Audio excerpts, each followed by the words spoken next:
Ever find yourself just going through the motions, day in, day out, same old routine, maybe the same thoughts circling, and you kind of stop and think, am I really driving here or am I just on autopilot? That feeling is so common, that sense of just being carried along. And the material we looked at from the English Sleep podcast really dives into this. It suggests, well, a lot of what we do and think does become automatic. Yeah, exactly.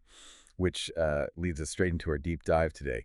We're looking at this YouTube transcript about how we can, grab the steering wheel back, how we can actually use science and these small, repeatable actions to rewire things upstairs. And it's not about some magic bullet, right? It's about real, uh, achievable change. Definitely not magic. Yeah. And what's cool, and the source points this out, is that it applies everywhere. Personal growth, learning a skill, maybe even getting better at English, like the podcast focuses on. Or just feeling more in control.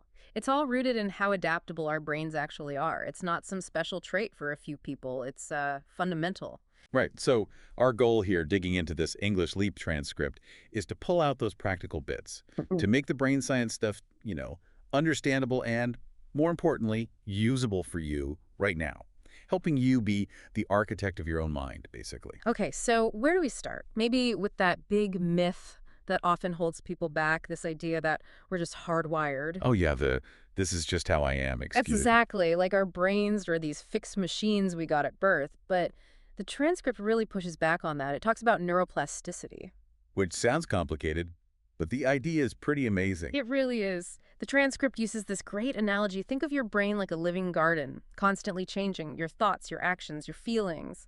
They're like seeds. Some good seeds, some maybe like weeds. Precisely. Focus, positive self-talk, those are good seeds. Worry, negativity, those are the weeds.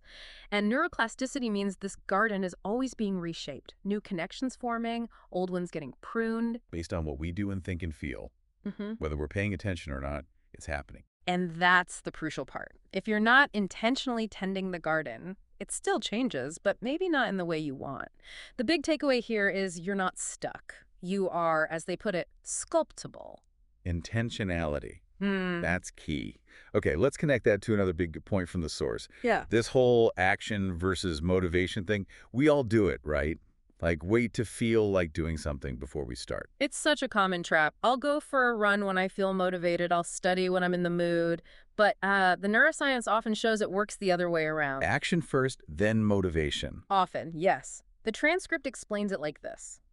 When you start doing something, even small, your brain gets a signal. It's like, oh, wait, we're actually doing this. Okay, this must be important. Let's start building support for it. I like their campfire analogy for this. Yeah, that was good. You don't wait to feel warm before lighting the match. You light the match, you take the action, and that creates the warmth, the motivation. So things like journaling or practicing English out loud, even just taking that first step out the door for a walk. Exactly those things. You don't need this huge wave of enthusiasm. Just starting prompts the brain to build those pathways. It might even release chemicals that make continuing feel a bit easier. So for you listening, this is really powerful. It means you don't have to wait for the feeling. You just act. Your brain will kind of catch up. You act your way into the motivation. Every little step tells your brain, yep, this is happening. Which flows perfectly into habits, doesn't it? The transcript brought up that famous phrase, neurons that fire together wire together. Ah, yes, Hebb's law. It's fundamental. It basically means repetition strengthens connections. So every time you repeat anything, good habit, bad habit, you're making it easier for your brain to do it again next time. You're literally strengthening the wiring for that specific action. The analogy they used was laying down train tracks. Each repetition makes the track deeper, more established. So eventually your brain just defaults to that track because it's the easiest route. Pretty much. It becomes automatic. And that's why even tiny, consistent habits like that, 5 minutes a day, the source mentions, start to build what they call mental software. It becomes second nature. And this isn't just about actions. It actually shapes who we are, right? Your identity. Absolutely. Repeat the habit of practicing Spanish. You start being a Spanish speaker. Repeat the habit of working towards goals. You start seeing yourself as an achiever. The habits build the identity. And the really empowering part is you get to choose what you repeat. You're not stuck with old patterns unless you choose to be. You're building your future self one habit at a time. Okay, but building habits, focusing, Yeah. that requires attention. And the transcript really zeroed in on the importance of focus. It's hard to build anything if you're constantly distracted. Very true. They use the idea of attention as a spotlight. What you shine that spotlight on is what your brain prioritizes for growth, for strengthening connections. So focusing on learning, on positive things. Yeah. The brain builds more capacity there. Exactly. But if that spotlight is scattered, multitasking, constantly checking notifications, just general distraction, well, the brain gets confused about what's important. And it ends up wiring for that scattered state. What do they call it? Shallow thinking and scattered energy. Something like that, yeah. It affects the actual structure. So, deep, repeated focus signals to the brain. This matters. Build more of this. It's about active engagement, not just passive consumption. Where your attention goes, your brain grows. Mm. Simple, but powerful. Mm-hmm. Now, we can't really talk brain rewiring without talking emotions. They play such a huge role. The transcript pointed out how they can either help us or keep us stuck. Oh, definitely. Emotions have weight. They act like glue for memory and identity, making some things stick much more strongly. But the issue comes when we keep repeating the same negative emotions. Like frustration or anxiety. Right. It doesn't just stay as a fleeting feeling. The podcast explained this progression. Fleeting emotion becomes a mood, repeat that enough, it becomes a temperament, keep going, and it can look like a personality trait. Wow. So you can literally wire yourself to be, say, pessimistic. The brain starts building shortcuts to those familiar feelings. A trigger happens, and boom, you're right back in that emotional state almost automatically. It's efficient, in a way, but not always helpful. But the good news is we can interrupt this. The transcript mentioned shortening the emotional refractory period. Yeah, basically, it's the time it takes to recover emotionally. Instead of just, as they put it, stewing in it, you can learn to pause, notice the feeling, and then choose a different response. Like if I get frustrated learning something, instead of staying frustrated, I could consciously think about what I have learned. Exactly that. You interrupt the pattern. It shows that emotions, just like habits, are training your brain. You can actively choose how you engage with them and reshape those pathways over time. Which brings us to something that sounds a bit weird at first. Using stress strategically. We usually think stress is bad. Full stop. Right. Avoid stress at all costs. But the podcast transcript challenged that. It suggested that not all stress is bad, short bursts of manageable stress. Like public speaking, maybe. Or a tough workout. Yeah. Or even a cold shower, they mentioned. Yeah, things like that. They can actually signal to your brain, hey, adapt, get stronger. It's like a workout for your nervous system, builds resilience. Okay, but the key thing, and they really hammered this home, is the recovery part. You need both. Crucial. Stress without rest, that's the danger zone. That leads to burnout, cognitive decline, all the negative stuff. Chronic stress is the problem. They had that analogy of a fire in a fireplace. Controlled, contained stress is useful. Uncontrolled fire, destructive. Perfect analogy. And after the challenge, after the stress, your brain needs that downtime. Silence, space, rest.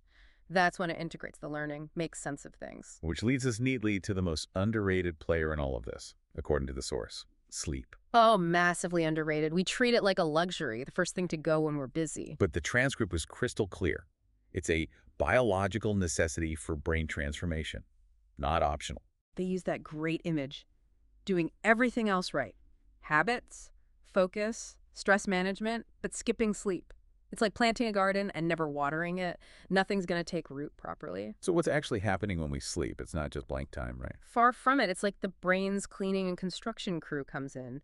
During deep sleep, it's reinforcing important neural pathways, clearing out metabolic waste, the mental clutter, and even pruning connections we don't need anymore. Wow. So it's actively organizing and strengthening. Absolutely. Even naps or quiet rest help consolidate things, but that deep, sustained sleep is where the heavy lifting happens. So prioritizing sleep isn't lazy. It's essential biology for change, for learning English, for anything. Exactly.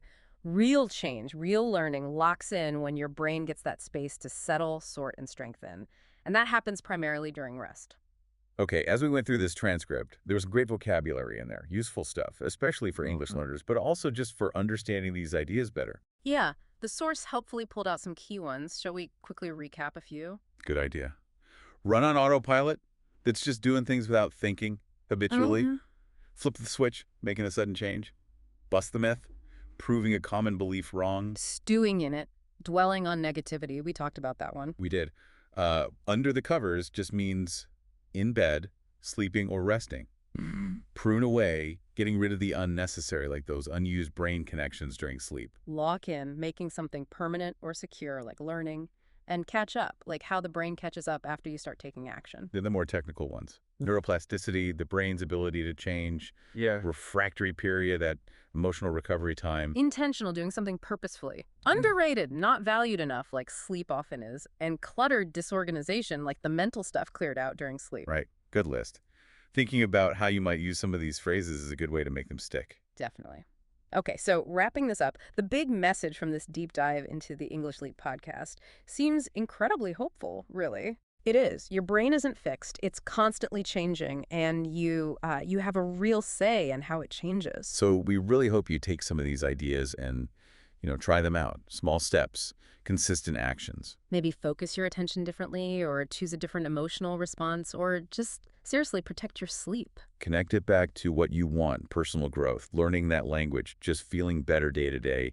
Remember, every little bit counts towards that rewiring. Every habit, every thought you redirect, it's all shaping who you're becoming. So here's a final thought to leave you with. What's one tiny thing, one small action you could take today, right now even? Something intentional to nudge your brain's growth in the direction you want.